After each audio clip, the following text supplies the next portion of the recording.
Good morning, everybody. We're over in our other farm. A little update. A lot of people have been asking me. I didn't think anybody would be interested, but a few people have asked me to give them an update on how the reseeding or the bit of hand sowing that I done was doing. So here it is. I'm over on the farm here this morning. I hope the GoPro makes it look better than it actually is. No, it's fine. It's good. I'm happy. It's all up.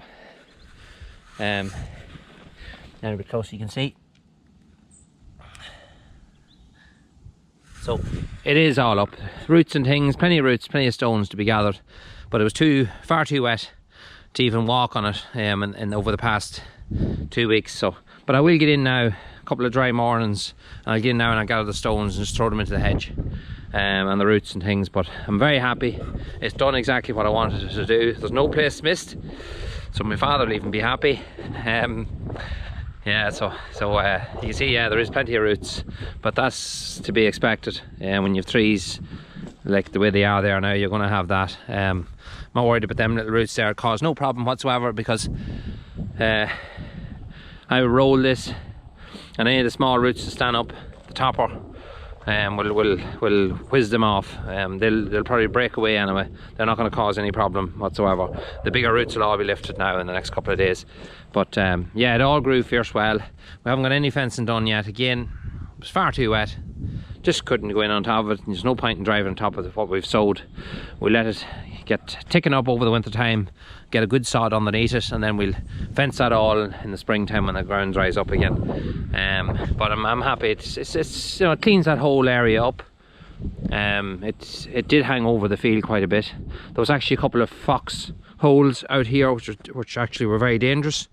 Last year we were driving across here with one of the silage, not last year, before, driving across one of the silage trailers and almost put one of the trailers down into that, coped it over, because the ground just gave way underneath the wheel. As you see, there's a big bank here going down into this other area. There's a big bank the whole way over, and there's loads and loads and loads of foxes. I hope they're not badgers' dens. I don't think they are, but I think they're fox dens, and they go out into the field. Next thing, you'll be driving along and it collapses underneath a heavy wheel, and with the slope that's already here and the big drop that goes into that field, quite dangerous. So, but that's it. I'm happy. That bit's cleaned up. That's grown. We'll go up now and have a quick look at where the tree came out. So this is up where the tree came out. You see, sorry, the sun is just in a very bad position. But I can't move it, but I can move myself, and I get up here a wee bit closer. Stump is still there. Haven't got around to touching it yet. Not looking forward to it. It's probably going to be as hard as iron. I'm probably going to have to cut it into 3 different sections and draw it home, put it somewhere, let it sit for a while as we cut into it eventually and get it all kind of cut up. But as you see here now, this is all up. This is a whole area here, right around there, that they come out. Hopefully you can see it properly on the camera. But it's up, it's a lovely thick layer of grass. Done very well. Unfortunately, there is a problem. As you can see here, a lot of water running out. I don't know if the camera picks that up properly, but hell of a lot of water running down here. So obviously this top of this hill, this whole field would be littered, absolutely littered with stone shores. Before we bought it, whoever had it, it changed hands a few times, but it's littered with stone shores. They're great, brilliant, because if you get a bile up like this, you only have to dig a very short distance till you find a stone shore that you can run it into. Unfortunately, the problem with stone shores is today's machinery, especially the contractor we get. Trailers are very heavy, machinery's getting heavier, everything's getting heavier, and the ground's getting more and more compacted, and the stone shores were never designed to carry that amount of weight, and bit by bit they're starting to pack in and give little bits of bile ups here and there. So for feeling down the line, we're going to see more and more of that in the future. But yeah, where we took the tree out, we obviously must have hit a shore. We didn't see it, but we always there must have been a shore or something just running past the tree, and we have hit it. It's biling up here and it's running down. It's not too bad, but it's running down towards where the drinker is there, and we'll see what that does in the springtime. It's not a consistent run, Now bear in mind the amount of rain we have had has been a hell of a lot, you know, nearly unusual for the end of September, beginning of October. Just so much rain, but that could be promoting this. It may settle down. We'll see in the springtime what it's doing, but if it's still running in the springtime when we come around here to start sowing bag stuff for second cut, we will have to dig a shore, come up and catch it, dig a shore out and run it back into another shore. So that'll have to be addressed if it needs be, and I think it will.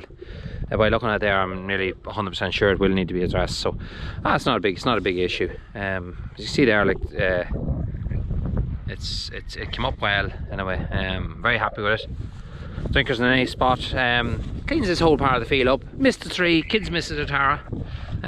They really miss it. They used to come up here in the summertime and sit beside it and have a picnic and things, and you can see the whole countryside from here. There's an absolutely phenomenal view of the countryside. So and the countryside is looking very well at the minute. Trees are still very heavily leafed. Because it's been so mild, fields have got a great bit of cover on them. They're great colour. There's a lot of very, very green fields about, so there's obviously a good growth yet. So that'll probably change very soon, because the time of year is here and it's going to show itself. The leaves will probably all disintegrate at the one time and then create a bit of a mess. But it's a nice time. It's a time of year that I enjoy, autumn. When I was young, I enjoyed it more so because I didn't worry so much about the implications of putting cattle in or cleaning up leaves or anything. As a young fella, I just went out and played in the leaves and just liked the atmosphere, that golden brown leaf on the road, and it was a nice calming time of the year. I always thought one of my favourites. Halloween was definitely one of my favourite times of the year, for that reason. So, and you can see here, just even the wheels of the quad, how deep the grass actually is. It's actually lovely grass. We sprayed these fields with 4 front T after the first cut was done. It did knock our second cut down. There's no point in saying it didn't, and we didn't spray it when we didn't spray it when the grass was basically at this height. We sprayed it just as the grass started to peep up again after the first cut was done. That way we thought we wouldn't knock back the grass growth at all. There was plenty of Dawkins there, and there were nice flat Dawkins just at the perfect time to spray them. And it killed everything, but it left the grass.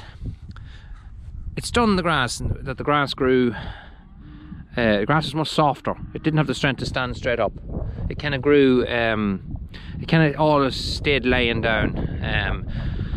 If you like the way it is now, you could walk on top of our silage fields, second cut silage fields, and it wasn't coming up on your legs. It was laying flat near the whole time. So it stunned. It left the grass very, very soft. Lovely grass, mind, but it left it very soft. So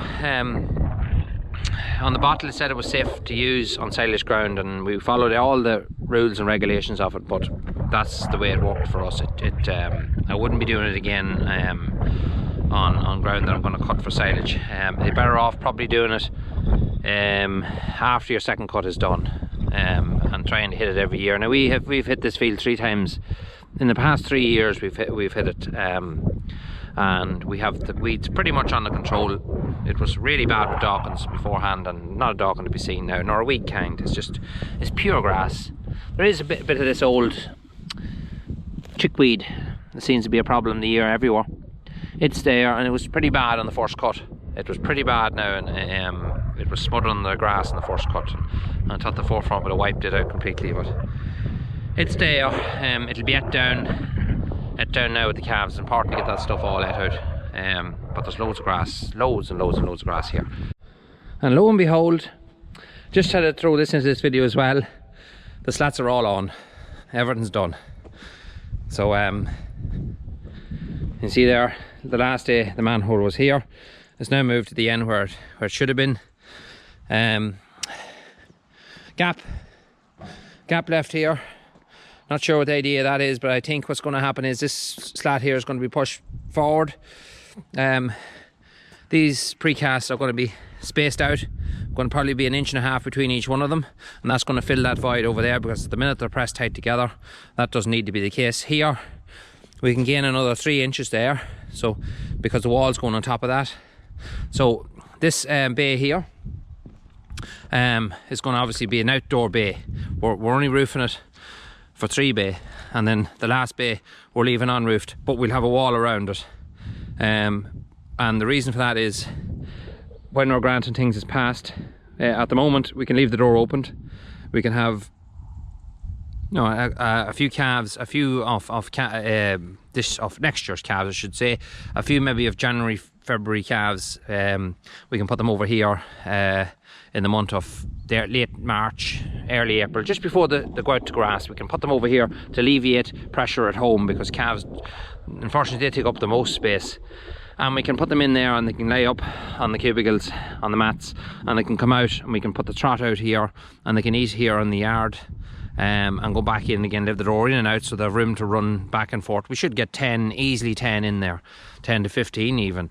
And again, we can feed them down at the barrier of silage. It should be nice and easy. And that'll take a bit of pressure off at home just before they go out. And then before that, we will probably put over, in that last cube, we will probably put 4. We'll pick out, I know there's 4 cows in particular. They're old cows, but they're very big frame cows, and rather than selling them off as we would normally do, this time I might actually put 4 of them in there, feed them a bit of meal instead, and put a bit of weight on their shoulders, and actually factory them myself this time. So yeah, that's just a little update. Said I'd throw that into the middle of this video, just so you can see that the slats did come. I am relieved to see them here. Our steel is booked coming for Wednesday next. So this is Friday, so that'll be Wednesday, whatever date that lies. This is the 11th of October. So yeah, steel is supposed to go up. Then I have to ring my man that does the concrete, does the shuttering and things. I have to ring him now this evening and light a fire under him and get him moving. But I'll be adamant now, there'll be no more delays. If there is, there'll be crosswords. So yeah, no, hopefully everything will fall into plan. It's all laid out now, so it should go up pretty fast. And that's what I'm hoping. So I hope there's a lot of work done here in another month, and I'll give you an update. I'll give you an update when the frame is up. I'll try to catch footage of the frame going up. I should be able to get it, because I didn't catch much footage of the tank being backfilled, because the man that backfilled it starts very early in the morning. He was here at 7:15, and he had it all backfilled, leveled out, and finished at just after 9 o'clock in the morning. And I just wasn't over here. He was just finishing off when I landed over here, so I didn't get any footage of him working on it. So yeah, we'll include some footage, hopefully, of the whole frame going up. It's quite a simple operation, but still, there's people never seen it done before, and I will capture as much footage of this shed being built as I possibly can, so that it just gives you a bit of an info how these sheds are put up, and for anyone that doesn't know, and maybe someone who's thinking of putting up a shed in the future can get a few ideas from it. That's the general reason. So if you haven't already, like, subscribe. It doesn't cost anything. Hit that little bell up on the top right hand corner, and it'll let you know when all our new videos, as soon as they go up, you'll be notified straight away. Keep tuned, there's an awful lot of stuff to come, and we will talk to you soon. Thanks for watching. Bye now.